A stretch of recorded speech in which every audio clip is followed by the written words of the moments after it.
नमस्कार. मी डॉक्टर निखिल मुसळे. मी बालरोगतज्ञ आहे. आपल्या आईच्या मनातील प्रश्नाचा हा आजचा भाग 27वा. आईच्या मनातील प्रश्न या सिरीजमध्ये आपण आईच्या मनातील स्तनपानासंबंधी रिलेटेड जे काही प्रश्न आहेत त्यांची एक मार्गदर्शक उत्तरे देण्याचा प्रयत्न करतो. आता आतापर्यंतच्या पहिल्या 26 भागांमध्ये बऱ्याचशा प्रश्न आपण कव्हर केलेले आहेत. आता या भागामध्ये एक सारांश रूपामध्ये आपण सर्वच प्रश्नांची एका भागामध्ये थोडक्यात उत्तरे पाहणार आहोत. तर आजच्या भागामध्ये मी काही खूप कॉमन प्रश्न घेतलेले आहेत जे की मला बऱ्याचशा माता ऑनलाईन काउन्सिलिंग घेताना किंवा YouTube मधील कमेंट्समध्ये विचारतात. तर असे बरेचसे प्रश्न मी काढलेले आहेत आणि त्याची थोडक्यात उत्तरे देणार आहेत. मला असं वाटतं की हा भाग पाहणाऱ्या पण बऱ्याच मातांना हेच प्रश्न पडलेले असणार. तर आजचा भाग शेवटपर्यंत बघा. नक्कीच तुमच्या मनातील एखादा स्तनपानबद्दलचा प्रश्न, बाळाला पाजण्याबद्दलचा प्रश्न आजच्या भागामध्ये त्याचं उत्तर नक्की मिळेल तुम्हाला. तर सुरू करूयात आजच्या भागाला. आईच्या मनातील प्रश्न भाग 26 सारांश रूपामध्ये बरेचसे प्रश्न.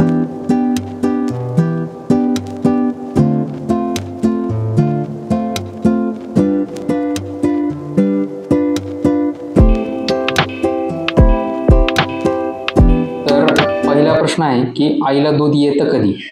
बाळ जन्मल्यानंतर येते का बाळ जन्मायच्या आधी येतं? याचं उत्तर असं आहे की आईचं दूध हे बाळ जन्म घ्यायच्या अगोदरच आईच्या स्तनांमध्ये तयार व्हायला सुरू होतं. ते घट्ट असतं, त्याला म्हणतात कोलोस्ट्रम. आता हे दूध बाळानं पोटामध्ये, आईच्या पोटामध्ये 3 महिने पूर्ण केले की तयार व्हायला सुरू होतं आणि बाळानं पोटामध्ये 8 महिने पूर्ण केले म्हणजेच 32 आठवडे पूर्ण केले की बाळाला सुद्धा आईच्या अंगावर स्वतःहून पिता येतं, लॅच होता येतं आणि आईचं दूध ओढून पिता येतं स्वतःच्या स्वतः. याला आपण म्हणतो सकिंग रिफ्लेक्स. तर हा सकिंग रिफ्लेक्स 32 आठवड्याला डेव्हलप झालेला असतो. म्हणजे ज्या आईनं 8 महिन्याची प्रेग्नन्सी पूर्ण केलेली आहे त्या आईला देखील दूध आहे आणि त्या आईच्या बाळाला देखील तिच्या अंगावर दूध पिता येतं. पुढचा प्रश्न आहे, सिझर झालेल्या आईला स्तनपान करता येईल का? फार कॉमन प्रश्न आहे. तर याचं उत्तर असं आहे की जसं मी या आधीच्या प्रश्नाचं उत्तर दिलं की आईनं 3-4 महिन्याची प्रेग्नन्सी पूर्ण केली की तिला दूध यायला सुरू झालेलं असतं. तर जर तुमचं बाळ फुल टर्म सिझरने जन्मलेलं असेल तर तुम्हाला सिझरने देखील जन्मलं असेल तरी देखील आईला दूध असतं. फक्त काय होतं की आईची पाठ दुखते, कंबर दुखते, आईला उठून बसता येत नाही सिझरचे टाके असल्यामुळे, त्यामुळे मग आई बाळाला पाजायचं अवॉइड करते. पण जर एखादे त्या हॉस्पिटलमधली नर्स असेल किंवा घरातील कुठल्या इतर सहकारी महिला असतील त्यांनी जर बाळाला धरून आधार दिला तर मग त्या बाळाला आईनं झोपलेल्या स्थितीत आपण आईला पाजू शकतो. त्यामुळं सिझर झाला असेल तरी देखील एखाद्या महिलेचं सहकार्य घेऊन तुम्ही त्यांना बाळाला धरायला लावा आणि आईनं झोपलेल्या स्थितीतच बाळाला पाजण्याचा प्रयत्न करा. त्यानं काय होईल की आईचं दूध वाढायला मदत होईल. ठीक आहे, आईचं दूध लवकर वाढेल. जरी सिझर झाल्यानंतर सुरुवातीचे काही दिवस डॉक्टरांच्या सल्ल्याने बाळाला पावडरचं दूध चालू असेल तरी देखील असं बाळाला अंगावर पाजल्यानं बाळाला आईचं दूध देखील मिळेल आणि त्या आईचं दूध लवकर वाढेल. ठीक आहे, पुढचा प्रश्न, बाळ पिता पिता सोडतं तर याचं काय कारण आहे? तर नॉर्मल डिलिव्हरी असो किंवा सिझर असो, बऱ्याच मातांना असा प्रश्न पडतो की आम्ही बाळाला पाजायला तर घेतोय पण काय होतंय, माझं बाळ पिता पिता अचानक सोडून देते. ठीक आहे, आणि रडत बसते. तर असं का होतं? तर याचं कारण आहे की लॅचिंग तुम्ही नीट केलेली नाहीये. लॅचिंग म्हणजे बाळानं आईच्या स्तनांची घेतलेली योग्य पकड. आता ही लॅचिंग योग्य झाली आहे की नाही हे कसं ओळखणार, आणि नसेल झाली तर ती योग्य पद्धतीनं करायची कशी हे आपण थोडक्यात पाहूया. ठीक आहे, लॅचिंग योग्य झाली हे कसं ओळखणार, त्याची 5 लक्षणं आहेत. ठीक आहे, पहिलं म्हणजे बाळाचा पिताना मोठा आ झालेला असला पाहिजे, ऊ व्हायला नको. आ झाल्यावर काय होतं की निप्पल आणि अरिओला हे दोन्ही भाग बाळाच्या तोंडामध्ये जातात. दुसरी गोष्ट, आता सांगितल्याप्रमाणे निप्पल आणि अरिओला हे दोन्ही भाग बाळाच्या तोंडामध्ये पिताना स्तनांचे गेलेले असले पाहिजेत.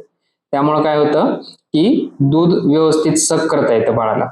तिसरी गोष्ट, बाळाच्या खालचा ओठ जो आहे तो बाहेरच्या बाजूने दुमडलेला पाहिजे आणि वरचा ओठ दुमडलेला असेल किंवा नसेल पण खालचा ओठ मात्र बाहेरच्या बाजूने दुमडलेला असावा. चौथी गोष्ट, अरिओला जो आहे त्याचा खालचा भाग हा बाळाच्या हनुवटीने पूर्ण झाकलेला असावा पण वरचा भाग म्हणजे नाकाजवळचा भाग मात्र विजिबल असला पाहिजे थोड्याशा प्रमाणामध्ये, म्हणजे तो दिसला पाहिजे. आणि पाचवी गोष्ट, बाळाची हनवटी आईच्या स्तनांना पिताना चिकटली असली पाहिजे, पण बाळाचं नाक हे स्तनांना चिकटलेलं असू नये. नाकाचा शेंडा आणि स्तन यामध्ये थोडासा गॅप असावा. तर ही जर 5 लक्षणं असतील बाळाने लॅच केल्यानंतर, तर ती लॅचिंग योग्य पद्धतीने झाली आहे असं आपण म्हणू शकतो. त्यानंतर योग्य लॅचिंग करायची कशी हे पाहूया. तर योग्य लॅचिंग करण्यासाठी तुम्ही बसून पाजत असाल तर ताठ बसलं पाहिजे, पाठीला उशीचा आधार घेतला पाहिजे. पाजताना बाळावर वाकू नये, बाळाला वर उचलावा. ठीक आहे. आईचं स्तन बाळाच्या तोंडामध्ये देताना बोटांच्या कात्रीत पकडू नये, तर हाताचा सी असा आकार करावा, म्हणजे खाली 4 बोटं आणि वर अंगठा. आणि अरिओलाला पकडू नये, निप्पल आणि अरिओलाच्या माग पकडावा. त्यामुळे काय होतं की बाळाला निप्पल आणि अरिओला हे दोन्ही तोंडामध्ये घेता येतात आणि लॅचिंग व्यवस्थित होते. तर हाताचा सी असा आकार करावा. बाळानं निप्पल आणि अरिओला तोंडामध्ये पकडले की हात सोडून द्यावा. बाळाचं पिऊन होईपर्यंत पकडून ठेवू नये. पूर्ण बाळाची फिडिंग होईपर्यंत ताठ बसावं, हळूहळू बाळाच्या अंगावर वाकू नये. ठीक आहे. त्यानंतर बाळाचं सर्वात महत्वाची गोष्ट, बाळाचं डोकं, मान आणि पाठ हे एका सरळ रेषेत असलं पाहिजे. त्यासाठी हातानं बाळाला आधार द्यावा किंवा उशीचा आधार देखील देऊ शकता. पण बाळाची मान ही जास्त फ्लेक्स किंवा जास्तच एक्सटेंड झालेली असू नये. डोकं, मान आणि पाठ हे एका सरळ रेषेत आलेलं असावं. ठीक आहे. आणि जर झोपून पाजत असाल तर आईच्या मानेला देखील उशीचा आधार घ्या. एका अंगावर झोपून पाजा. बाळाला आईकडे तोंड करून एका अंगावर झोपवा आणि आईच्या दुसऱ्या हातानं बाळाच्या पाठीला आधार द्या. सर्वात सोपं आहे झोपून पाजणं. प्रत्येक वेळी देखील बाळाला झोपून पाजू शकता. त्यामुळं काय होतं, आईची पाठ दुखत नाही, आईला आराम मिळतो. पाजत पाजत आई सुद्धा एखादी झोप घेऊ शकते आणि बाळाला देखील कितीही वेळ प्यायची सवय असली तरी पिऊन झालं की तिथं झोपता येतं. ठीक आहे. त्यामुळं झोपून सुद्धा आई पाजू शकते. ठीक आहे. फक्त पोझिशनिंग व्यवस्थित पाहिजे. पुढची गोष्ट आहे की बाळ खूप वेळ पितं तर त्याचं काय करावं. मग खूप वेळ पितंय तर मग आईला दूध कमी आहे का, असा एका मातेचा प्रश्न होता. तर असं नाही. बाळाला आम्ही बालरोगतज्ञ काय सांगतो की बाळाला ऑन डिमांड फिडिंग द्या. ऑन डिमांड याचा अर्थ काय, जेव्हा बाळ मागेल तेव्हा, जेवढा वेळ बाळ मागेल तेवढा वेळ बाळाला फिडिंग द्या. जितकं त्याला प्यायचंय तितकं पिऊ द्या, जेवढा वेळ प्यायचंय तेवढा वेळ पिऊ द्या आणि जितक्या वेळा प्यायचंय तितका वेळा पिऊ द्या. हे सर्व नॉर्मल आहे. ठीक आहे. काही बाळांना सवय असते की ते घाई घाई पिऊन घेतात पटापटा. ठीक आहे. फोर्सफुली ओढतात आणि त्यांचं पोट भरलं की एक 15-20 मिनिटांमध्ये सोडून देतात, शांत झोपतात. किंवा नाही झोपले तरी देखील त्यांचं पोट लवकर भरतं. असं जनरली कधी होतं माहिती का, जर बाळाने खूप वेळ बाळाला भूक लागली असेल एकदम पराकोटीची आणि बाळ वसवस करून पित असेल घाई घाई, तर काय होतं, हवा सुद्धा पितं बाळ आणि दूध सुद्धा पितं आणि हवेने सुद्धा पोट भरतं बाळाचं. आणि मग अशा वेळी काय होतं, हवा देखील गिळली गेल्यामुळं लगेच पोट भरतं आणि मग 15-20 मिनिटात बाळ सोडून देतं. पण काही बाळांना कशी सवय असते की ते खूप वेळपर्यंत थांबून थांबून पितात. शिवाय बाळाला श्वास घेणं आणि पिणं ह्या दोन्ही गोष्टी एकदम करायला जमत नाही. बाळ एकतर श्वास घेऊ शकतात किंवा पिऊ शकतात. त्यामुळे जेव्हा बाळ सक करत असतं तेव्हा बाळाचा श्वास बंद असतो आणि जेव्हा मग बाळ दमतं त्यावेळी बाळ पिणं थांबवतं आणि श्वास घेणं चालू करतं. मग ह्या ज्या इंटरमिटंट पिणं आहे, थांबून थांबून पिणं, या गोष्टीमुळे देखील बाळाला बराच वेळ लागतो प्यायला. आणि दुसरी गोष्ट, बाळाला आईची ऊब पाहिजे असते काही वेळा. म्हणजे बाळाला तर आई जवळ आहे हे पहिल्या 2-3 महिन्यात कसं कळणार, त्याची दृष्टी स्थिर नसते, त्याला आईचा चेहरा ओळखता येत नाही पहिले 2 महिने. मग आई जवळ आहे हे बाळाला कसं कळतं, तर आईच्या स्पर्शामुळं, आईचं निप्पल तोंडात धरल्यामुळं, स्तनांचा निप्पलचा वास आल्यामुळं आणि दुधाचा वास आल्यामुळं बाळाला कळतं की आपली आई आपल्या जवळ आहे. आणि मग काही बाळांना ही आईची ऊब सतत पाहिजे असते, आईची जवळीक पाहिजे असते आणि मग त्यामुळं आई जवळ असणं हे सतत जाणवण्यासाठी काय करतात, ते निप्पल तोंडातच धरून ठेवतात बराच वेळ, तासंतास. आणि निप्पल सोडलं, आपण काढून घेतलं की त्यांना आई लांब गेली आपल्यापासून असं वाटतं आणि मग ते रडायला चालू करतात. पण काय होतं, त्याचा उलटा अर्थ आई घेते की माझं दूधच पुरत नाहीये आणि मग मी त्याला बाजूला काढले की लगेच रडायला लागले. असं नाही. त्याला तेव्हा दूध नकोय, त्याला तेव्हा आई हवी. आणि अधूनमधून दूध पित राहणं, आईचं निप्पल तोंडात धरून बसणं, याचा अर्थ मी आईजवळ आहे असं तो बाळ घेते आणि त्यामुळे ते असं तासनतास तोंडामध्ये निप्पल धरून बसते. विशेषतः रात्री असा अनुभव जास्त आईला येतो. म्हणजे बाळाला झोपताना रात्रभर निप्पल तोंडातच लागतं असं बऱ्याच माता अनुभव सांगतात. तर त्याचे हे कारण आहे की त्यावेळी त्याला आईजवळ हवी आहे त्यामुळं. आता त्यानंतर आणखी असं का होऊ शकतं की बाळ अंगाचं काढलंय की लगेच रडायला लागले, तर मग दूधच पुरत नाहीये का? तर तसं नाही.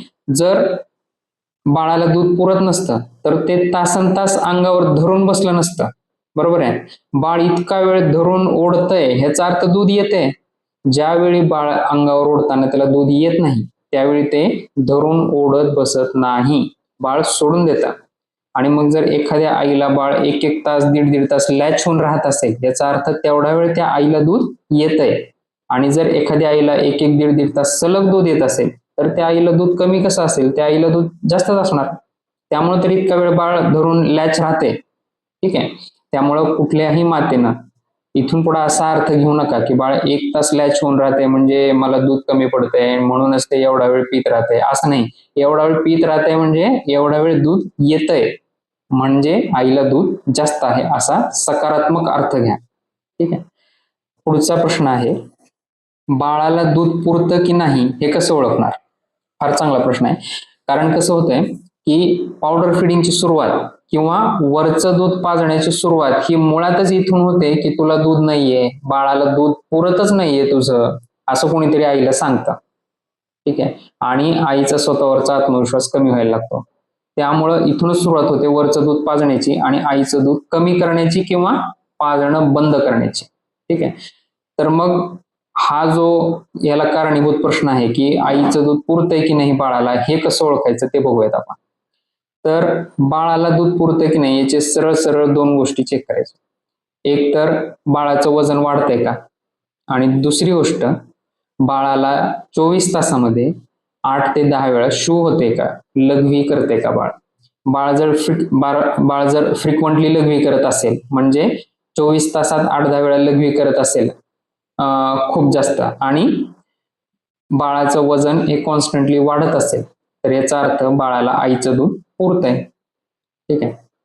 आता पण ह्याच्यात आणखी एक पोच आहे की काही मातांना काही सवय असते की सारखं ते अधूनमधून वजन मोजत राहतात बाळाचा, दर 10 दिवसाला, दर आठवड्याला, आणि मग मागच्या आठवड्यात 100 ग्रॅमच वाढलं होतं, या आठवड्यात कमीच वाढले. ठीक आहे. असं अतिविचार किंवा अतिचिकित्सा करत बसतात. तर असं नाही करायचं. मागच्या आठवड्यात एवढे ग्रॅम वाढलं मग आता या आठवड्यात पण तेवढेच ग्रॅम वाढलं पाहिजे असं काही नाही. बाळाचं कॉन्स्टंटली वजन वाढतं असलं पाहिजे, हे महत्वाचं.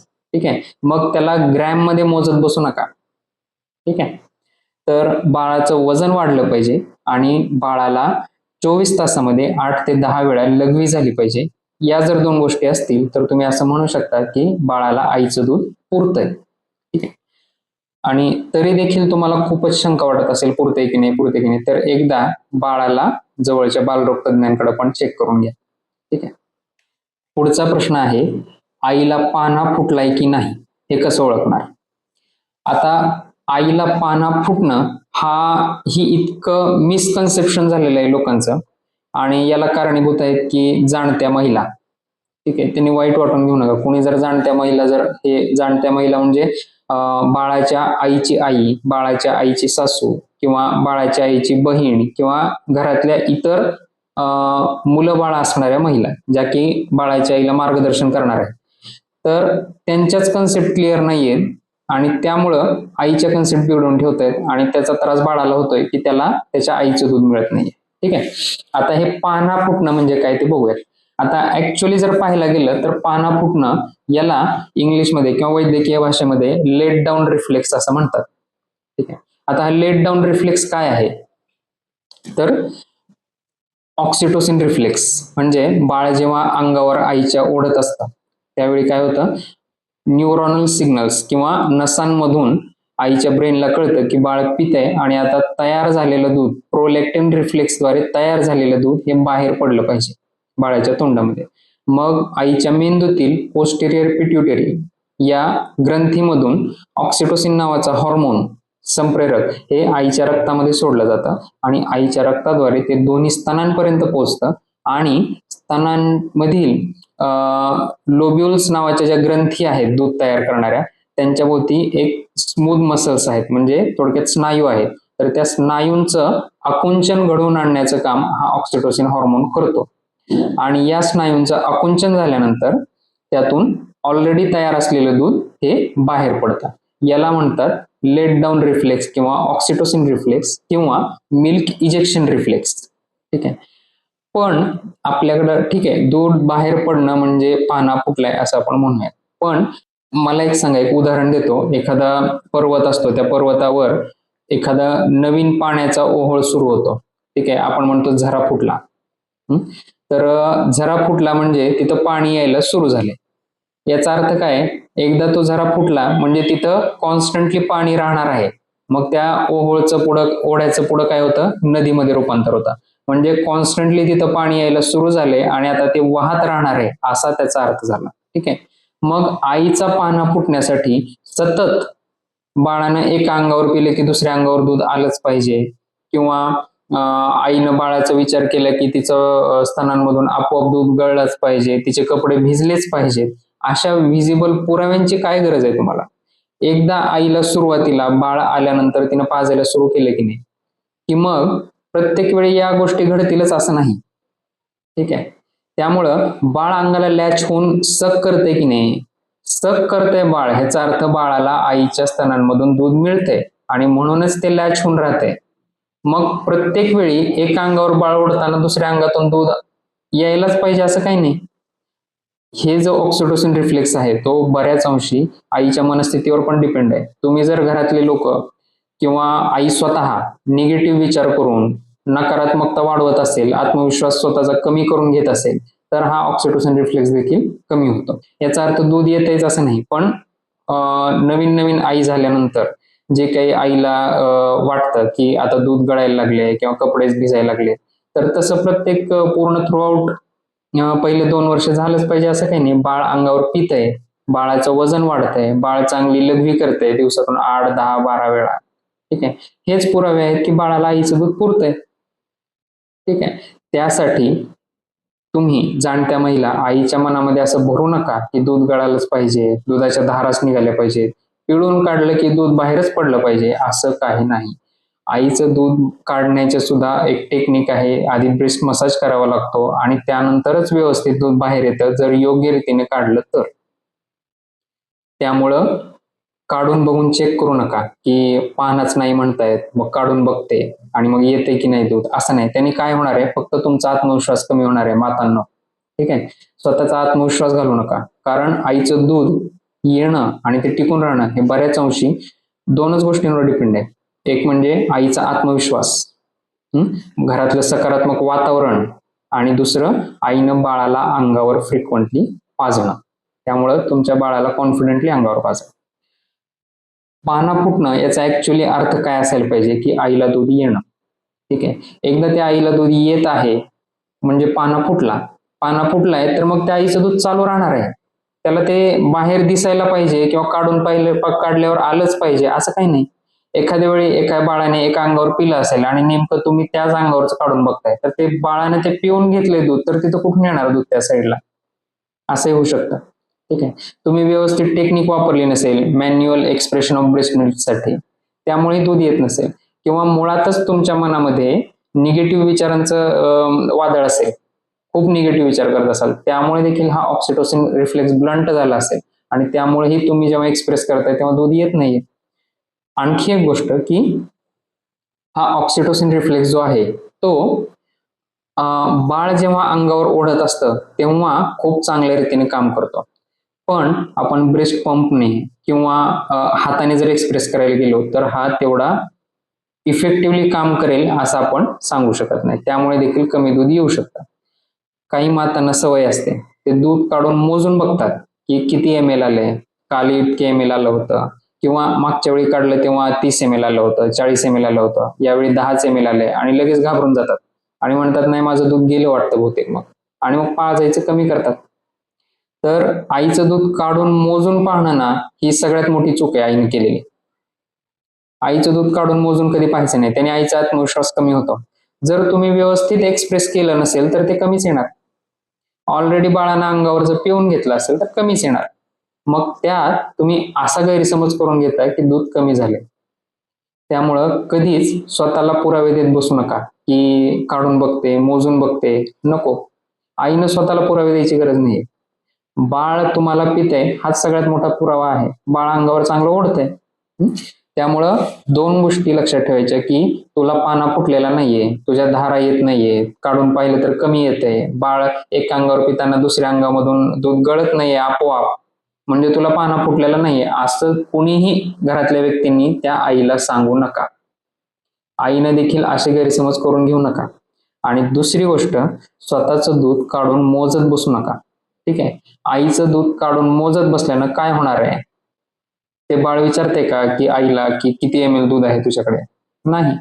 मग आईला स्वतःलाच हा पुरावा कशाला पाहिजे की किती दूध येते आणि किती ml येते, आणि इतकं ml आलंच पाहिजे प्रत्येक वेळी, हा अट्टाहास तरी कशासाठी? ठीक आहे. तर स्वतःचा आत्मविश्वास घालू नका. बाळाला अंगावर पाजा. ठीक आहे. पुढचा प्रश्न घेऊया. पुढचा आईचा प्रश्न असा आहे की मी बरेच दिवस झाला आता अंगावर पाजणं कमी केलंय. वरचं दुधावरच भर आहे माझा. तर आता माझं दूध वाढू शकेल का? तर या प्रश्नाचं उत्तर आहे हो.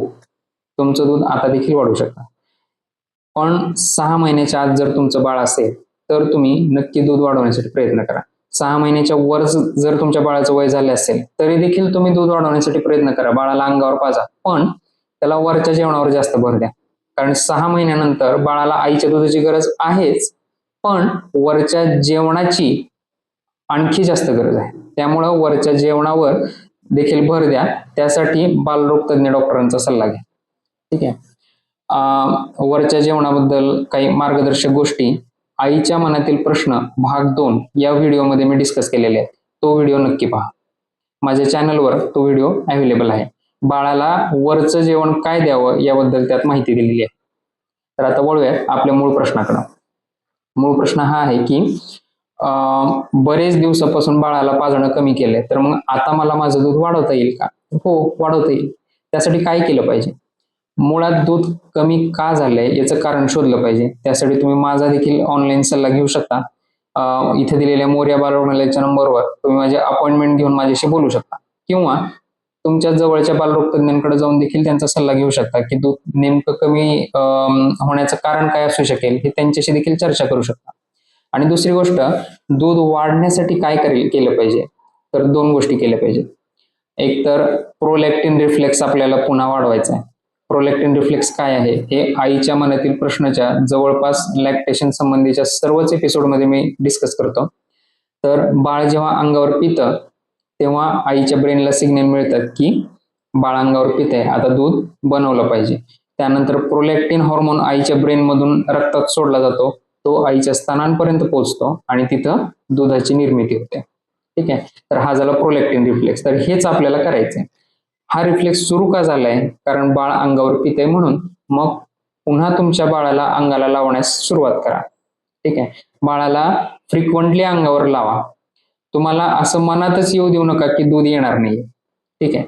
तर बाळाला फ्रिक्वेंटली अंगावर लावा. त्यामुळे काय होईल? सतत निप्पलला बाळाने ओढल्यामुळे स्टिम्युलेशन भेटेल आणि हा प्रोलॅक्टिन रिफ्लेक्स पुन्हा चालू होण्यासाठी मदत होईल. आता तुम्ही म्हणाल की बाळाला एवढे दिवस अंगावर पाजलं नाही, पावडरचंच दूध आहे, तर बाळ आता अंगावर पिईल का आणि दूध येईल का? तर त्यासाठी काय करायचंय? पहिली गोष्ट की बाळ अंगावर पिईल का? तर हो, पिईल. मग कसं पिईल? तर तुम्ही जर समजा जे कुठलं वरचं दूध पाजताय, समजा पावडरचं पाजताय, तर ते पावडरचं दूध चमच्याने निप्पलवर सोडायचंय थोडंसं. 1-2 चमचे बाळाच्या तोंडात सोडायचे. जेव्हा बाळाला चव लागली आहे दुधाची, निप्पलवर देखील दूध सोडलेलं आहे पावडरचं, मग बाळाला निप्पलला अंगावर लावायचे. मग जेव्हा बाळाला या दुधाची चव लागेल आईच्या अंगावर, तेव्हा ते बाळ लगेच लॅच होईल आणि ओढायला सुरू होईल. ठीक आहे. हा एक गोष्ट तुम्ही करून पाहू शकता बाळाला लॅच करण्यासाठी. आणि दुसरी गोष्ट की आईला दूध असेल का मग मला आता, असा प्रश्न पडूच द्यायचा नाहीये. तर जसं की मी सांगितलं, हा प्रोलॅक्टिन रिफ्लेक्स मधलं प्रोलॅक्टिन जो आहे तो कुठून तयार होतोय? तर ब्रेन मधून रक्तात सोडला जात आहे. आणि आपलं मन जे असतं सर्वांचं ते कुठं असतं? आपल्या मेंदूमध्ये असतं. ठीक आहे. त्यामुळे जेव्हा आपण निगेटिव्ह विचार करायला जातो, आत्मविश्वास घालून बसतो, त्यावेळी काय होतं, सगळ्या निगेटिव्ह विचारांमुळं हा प्रोलॅक्टिन हार्मोन जो आहे तो तयार व्हायचं कमी होतो, प्रोलॅक्टिन रिफ्लेक्स कमी होतो. त्यामुळं जर ज्या आईला पुन्हा दूध सुरू करायचे, त्या आईनं काय करायचे, स्वतःबद्दल सकारात्मक विचार ठेवायचे. मला दूध आहे, माझं दूध वाढेल, माझं दूध वाढणारच आहे, मी माझ्या बाळाला माझंच दूध पाजणार आहे, माझं दूध पुरतंय बाळाला, आता कालपेक्षा जास्त वाढले, असे पॉझिटिव्ह विचार करायचे. घरातल्या माणसांनी देखील असं पॉझिटिव्ह बोलायचे आईशी. ठीक आहे. त्यानंतर आत्मविश्वास वाढवायचा आहे पाजण्यासंबंधी. बाळाचा एखादा छान फोटो भिंतीवर लावून ठेवायचा आहे, त्या फोटोकडे सतत बघायचंय, बाळाकडे बघायचंय. कांगारू मदर केअर देऊ शकता, बाळाचा स्किन टू स्किन कॉन्टॅक्ट. तर कांगारू मदर केअरमुळं म्हणजे बाळाशी सतत कॉन्टॅक्टमध्ये राहिल्यामुळं आईचा आत्मविश्वास देखील वाढतो आणि बाळाला सुद्धा पाहिजे तेव्हा अंगावर पिता येतं. तर आत्मविश्वास वाढवा, सकारात्मक विचार करा. या दोन गोष्टी जर आईने केल्या, सकारात्मक विचार करणे आणि आत्मविश्वास वाढवणे, ही पहिली गोष्ट. आणि दुसरी, बाळाला फ्रिक्वेंटली अंगावर पाजणे, तर आईचं दूध हळूहळू वाढतं. पण परत पूर्वी सांगितल्याप्रमाणे चेक नाही करत बसायचे की किती वाढले की नाही, काढून बघते, मोजून बघते, या चुका कधीही करू नका. ठीक आहे. तर तुम्ही बरेच दिवस किंवा 2-3 महिने जरी समजा बंद केलं असेल बाळाला पाजायचं, तरी देखील तुमचं दूध वाढू शकतं. तर त्यासाठी सतत फ्रिक्वेंटली बाळाला दोन्ही अंगावर लावा, अंगावर पाजा, फ्रिक्वेन्सी वाढवा पाजण्याची आणि आत्मविश्वास वाढवा स्वतःचा, सकारात्मक विचार करा. ठीक आहे. आणि जर पूर्णपणे बाळ पावडरच्या दुधावर असेल किंवा बऱ्यापैकी पावडरचं किंवा वरचं दूध पित असेल, तर अचानक ते दूध बंद करू नका. टप्प्याटप्प्याने स्टेप वाईज पावडरच्या दुधावरून आईच्या दुधावर बाळाला शिफ्ट करा. ठीक आहे. ओके. आता पुढचा प्रश्न घेऊया. पुढचा प्रश्न आहे की दूध काढून पाहिलं तर कमी येतं, तर मग काय करावं? ही खूप मोस्ट कॉमन मिस्टेक आहे आई जी करून बघते आणि ज्यामुळे आईचं दूध जातं. ठीक आहे. आई दूध काढून पाहते आणि मोजून पाहते. काल इतकंच ml आलं होतं, मगाशी 30 ml आलं होतं, आता 10 ml आलंय, आता काहीतरी थेंबरच आलंय, आता काहीतरी येतच नाहीये, दूधच कमी होतंय, म्हणजे असं ब्लेम घेत राहते स्वतःवर. तर या सर्वांवरून तुम्हाला काय लक्षात आलं? आता मगाशी पण मी जे डिस्कस केलं की मोजून पाहिलं की आत्मविश्वास जातो. दूध काढून मोजून बघू नका, स्वतःला पुरावे मागू नका. ठीक आहे. स्वतःवर आत्मविश्वास ठेवा. ज्या देवानं या एखाद्या आईच्या पोटी बाळ दिलेलं आहे, तर मग मुळात त्या आईला दूध आहेच कशासाठी? बाळाचं पोट भरण्यासाठी. मग तो देव इतका निष्ठुर आहे का की त्या बाळाला उपाशी ठेवेल? नुसतंच बाळ दिलंय आणि दूधच दिलं नाही, असं होईल का? नाही होणार. निसर्गानं सर्व प्राण्यांना समान ठेवलेलं आहे. गाईला वासरू होतं, म्हशीला रेडकू होतं आणि माणसाच्या आईला बाळ होतं. गाईला पण दूधच आहे त्या वासराचं पोट भरण्यासाठी आणि वासरू जन्मतःच अंगावर पितं गाईच्या. म्हशीला सुद्धा रेडकूला पाजण्यासाठी दूधच आहे आणि ते रेडकू सुद्धा म्हशीच्या अंगावर पितं जन्मल्यापासून आणि त्यावरच मोठं होतात ते. पण तसंच माणसाच्या बाळाला सुद्धा त्याचं पोट भरण्यासाठी निसर्गतः आईला दूधच येतं. मग सर्व प्राण्यांना जर इतकं समान ठेवलेलं आहे निसर्गाने, तर मग ते वासरू रेडको हे त्यांच्या आयांचं दूध पिऊनच मोठे होतात. आणि मग माणसाच्याच बाळाच्या बाबतीत माणसाच्या आईला असे का प्रॉब्लेम येत आहेत की दूध कमी झालं, येईलच की नाही असा प्रश्नच का पडावा? बाळ झाले म्हणजे दूध येणारच, हा विश्वास असला पाहिजे. आणि आजपासून विश्वास ठेवायला सुरू करायचं प्रत्येक आईनं. मला बाळ आहे आणि मला दूध देखील असणारच आणि आहेच, असं म्हणायचं. ठीक आहे. आत्मविश्वास वाढवायचा. तर काढून पाहिलं तर कमी काय येतं? कारण तुम्ही काढून पाहताना चुकताय. तुम्ही मुळात पुरावा मागताय, याचाच अर्थ तुमचा आत्मविश्वास कमी आहे, म्हणूनच तुम्ही पुरावा शोधताय, दूध काढून मोजताय. ठीक आहे.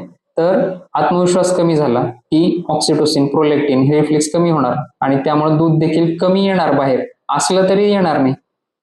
ठीक आहे. याचा अर्थ दूध नाही असा घ्यायची गरज नाही. मुळात ते काढून पाहून तपासून पाहण्याचीच गरज नाही. कॉन्फिडेंटली अंगावरच बाळाला पाजा. ठीक आहे. ओके. पुढचा प्रश्न की निप्पल प्रॉब्लेम असतील तर काय करावं लागेल? तर निप्पल प्रॉब्लेमसाठी एक करू शकता. समजा क्रॅक असतील निप्पलवर किंवा जखम झालेली असतील, तर एक तर तुम्ही जवळच्या स्त्रीरोग तज्ञांकडे आधी चेक करून घ्या. इन्फेक्शन झालं असेल तर तुम्हाला काही अँटीबायोटिक क्रीम वगैरे त्यांच्या सल्ल्याने, डॉक्टरांच्या सल्ल्याने वापरावे लागेल. आणि दुसरं, आईचंच दूध काढून तुम्ही निप्पलवर लावू शकता. त्यामुळे देखील फक्त सोर निप्पल असतील, त्याला काही इन्फेक्शन नसेल तर ते सोरनेस कमी होण्यासाठी मदत होऊ शकते. ठीक आहे. इनवर्ड निप्पल असतील म्हणजे इन्व्हर्टेड निप्पल असतील, मध्ये गेलेले निप्पल आहेत आणि त्यामुळे बाळाला लॅच होता येत नसेल, तरी देखील तुम्ही जवळच्या स्त्रीरोग तज्ञ किंवा बालरोग तज्ञ डॉक्टरांकडे तपासून घ्या. एक सिरिंज टेक्निकच्या साह्याने ते निप्पल बाहेर काढता येऊ शकतात किंवा ब्रेस्ट पंप जरी तुम्ही वापरला तरी सक्शनद्वारे ते बाहेर येतात निप्पल. पण त्यासाठी आधी तुम्ही जवळच्या स्त्रीरोग तज्ञांकडे आईला तपासून घ्या आणि त्या स्त्रीरोग तज्ञ डॉक्टरांच्या सल्ल्यानं इन्व्हर्टेड निप्पल, क्रॅक निप्पल किंवा निप्पल इन्फेक्शन या सर्वाचा उपचार घ्या. ठीक आहे, मनाने काही करू नका. तर पुढचा प्रश्न घेऊया. पुढचा प्रश्न आहे ब्रेस्ट फिडिंग पोझिशन्स कुठल्या आहेत? थोडक्यात सांगतो. ब्रेस्ट फिडिंग पोझिशन्स मध्ये cradle hold, cross cradle hold, side line position आणि football position, double football hold अशा 5 पोझिशन आहेत. या सर्व ब्रेस्ट फिडिंग पोझिशन्सची माहिती माझ्या युट्यूब चॅनलवरील आईच्या मनातील प्रश्न या सेगमेंटमध्ये एका सेपरेट व्हिडिओमध्ये मी दिलेली आहे. तो व्हिडिओ नक्की माझ्या चॅनलवर जाऊन पहा. अतिशय सविस्तर माहिती दिली आहे. आता यातली सगळ्यात चांगली वगैरे अशी काही पोझिशन नसते, तुम्ही तुमच्या सोयीनं कोणतीही पोझिशन वापरू शकता. फक्त त्यासाठी महत्वाचं काय आहे की आईनं बसून पाजताना ताठ बसलं पाहिजे, बाळाचं डोकं, मान आणि पाठ हे एका सरळ रेषेत आलं पाहिजे, बाळावर वाकायचं नाहीये, बाळाला वर उचलायचंय. ठीक आहे. आणि दुसरी गोष्ट, बाळाला आधार द्यायचा आहे. तुम्ही हाताचा आधार देऊ शकता किंवा उशी घेऊ शकता. तसंच आईने देखील पाठीला टेकून बसायचंय, म्हणजे भिंतीला टेका किंवा बेडला बॅक असेल तर त्या बॅकला टेकून बसा, पण ताठ बसा टेकून. आणि आईच्या पाठीला देखील उशीचा आधार घ्या. झोपून पाजताना सुद्धा आईच्या डोक्याखाली देखील उशी घ्यायची आहे आणि बाळाच्या पाठीला पण आईच्या एका हातानं आधार द्यायचा. तर माझ्या युट्यूब चॅनलवरच्या आईच्या मनातील प्रश्न या प्लेलिस्ट मधील ब्रेस्ट फिडिंग पोझिशन्स हा व्हिडिओ नक्की पहा. कारण जर तुमची फिडिंग पोझिशन जर चुकली तर लॅचिंग नीट होणार नाही, आणि लॅचिंग नीट नाही झाली तर बाळ लॅच होणार नाही, लॅच नाही झालं तर दूध येणार नाही, आणि दूध नाही म्हणजे दूध असताना देखील बाहेर नाही आलं तर बाळ सोडून देईल लगेच आणि रडत बसेल, आणि त्याचा उलटा अर्थ आई घेईल की मला दूध नाहीये. पण मुळात काय झाले, तुमचे ब्रेस्ट फिडिंग पोझिशन चुकले, त्यामुळे बाळ नीट लॅच झालं नाही, त्यामुळं जे होतं दूध आईला स्तनांमध्ये ते बाळाला ओढून काढता आलं नाही बाहेर, आणि त्यामुळं त्यांनी सोडून दिलेलं. ठीक आहे. तर आईचा खूप मोठा गैरसमज होऊ शकतो जर ब्रेस्ट फिडिंग पोझिशन नीट नसेल तर. त्यामुळे हा व्हिडिओ नक्की पहा. तर असे काही प्रश्न होते जे की मी मोस्ट कॉमन प्रश्न युट्यूब चॅनलवरील माझ्या कमेंट्स मधून काढलेले आहेत. त्याचप्रमाणे माझ्याकडे ओपीडी मध्ये येणाऱ्या माता त्यांचे जे प्रश्न आहेत ते, आणि माझ्याकडे ऑनलाईन काउन्सिलिंग येणाऱ्या मातांचे देखील ऑलमोस्ट हेच मोस्ट कॉमन क्वेश्चन असतात. तर त्याची मी थोडक्यात उत्तरे देण्याचा प्रयत्न केला. माझ्या युट्यूब चॅनल वरील आईच्या मनातील प्रश्न भाग 3 ते भाग 26 आणि हा आजचा 27वा भाग, हे सर्व भाग पहा. त्यात आईच्या स्तनपानासंबंधी ऑलमोस्ट बऱ्याच प्रश्नांची मी फार सविस्तरपणे उत्तर देण्याचा प्रयत्न केला आहे. त्यावरून एनकरेज व्हा आईचं दूध पाजण्यासाठी बाळाला, आणि तुमच्या बाळाला तुमचंच दूध पाजा. तुम्हाला जर माझं 1-to-1 काउन्सिलिंग हवं असेल तर तुम्ही इथं दिलेल्या मोरिया बाल रुग्णालयाच्या मोबाईल नंबरवर मला एक व्हॉट्सअप मेसेज करू शकता की ब्रेस्ट फिडिंग ऍडवाइस असा मेसेज करा, किंवा स्तनपान सल्ला असं लिहून पाठवा. माझ्या वेळेनुसार मी तुम्हाला अपॉइंटमेंट देईन, आणि त्यानंतर मग तुम्ही माझ्याशी तुमच्या शंका शेअर करू शकता, विचारू शकता, आणि त्याबद्दल डिस्कस करू शकतो आपण. ठीक आहे. तर माझ्या युट्यूब चॅनलवरील माहिती आवडली तर नक्की तुमच्या इतर गरजू मातांना शेअर करा, माझं युट्यूब चॅनल सबस्क्राईब करा, आणि हा व्हिडिओ लाईक आणि हाईप देखील करा. तुमचे काही प्रश्न असतील लहान सहान तर मग खाली कमेंटमध्ये देखील लिहू शकता. मी त्यांचा उत्तर देण्याचा नक्की प्रयत्न करेन. धन्यवाद.